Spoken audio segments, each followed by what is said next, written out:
Alright guys, so I wasn't really going to make a video on this because nobody really wants to watch them. But I thought this might be helpful to somebody. So you guys know I fixed the bumper. I don't remember what I showed last time. I actually have a video of me fixing it, but like I said, if you guys want me to air it, then let me know. Basically what I did was this was split down the side and it was gouged here. When we went ahead and fixed that. And if you want to see how I did that, then I can upload that video. But like I said, I usually get couple hundred views. People aren't really that, interested, it seems like. So, especially on stuff like this, which makes no sense to me because this is just like that. It's the same thing. You're doing the same thing. But this is plastic. But anyway, plastic's a little tricky. Anyway, so that's done. I put the first coat on, and what I did was basically just dusted it over. You can see it's still gray-ish. Just dusted it over my primer spots. So first coat's just a dust coat. Second coat, I'm going to come back, hit it a little bit heavier, and then third coat, obviously, do full coverage. The problem is when I'm dragging my hose around here, we want to have a lot of water in here like I do now to wet the floor down so I don't get a bunch of trash. When I drug it around, it splashed up a little bit. And hopefully that'll show that little doodad right there. Yeah, that's water that hit. And then right through there, yeah, that's water too. So what I was just going to share with you guys, if you hit something like this, and you're going to do more coats on it, and if you do it on your final coat, you're going to have to probably go ahead and sand that down and put another coat unless you just don't care. It's not going to be a high-end paint job, which this isn't. This is just for a bumper off of a Land Cruiser or something. But regardless, so what you want to do, take a little bit of 800 and just lightly go over it. It's just a little bit wet, 800 wet, but just knock it down. Hopefully I'm holding that right. Looks like my battery's getting ready to die already. But just see how it's taking the paint off. I'm just gonna knock that back down. Same with these. Just kind of knock it back down, and then I'll clean that up a little bit, and then I'll just spray the paint back over it, and it'll be gone. So, no big deal. But yeah, just a little bit of trash jumped up in there, and that's okay. It happens. Not a big deal. It's not the end of the world. Just do this and real lightly, and then just wipe it off. Dust a little bit back over it, and then go ahead and put your coats back on. But I'm going to go ahead and put this down for a second and do it right, finish this up, and then spray some more coats, and I'll bring you back when it's done. This thing won't be perfect, but hopefully it'll turn out good for the guy. So, all right, see you. Okay, I thought I'd show you that. I just went ahead and feathered that out a little bit. The paint's dry, so basically I just taken the paint back off. No big deal. And I'll go ahead and do a little quick dust coat on that, and then go to the other side and start painting second coat. By the time I come back over here, it'll probably be kicked, so no big deal. All right.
Alright, so here it is, all done.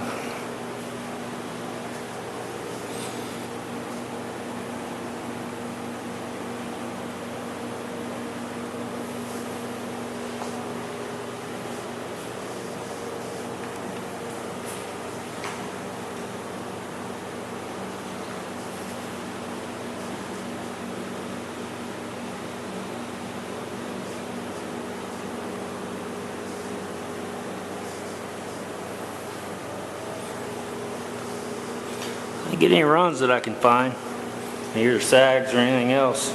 No dry spray. It all looks good.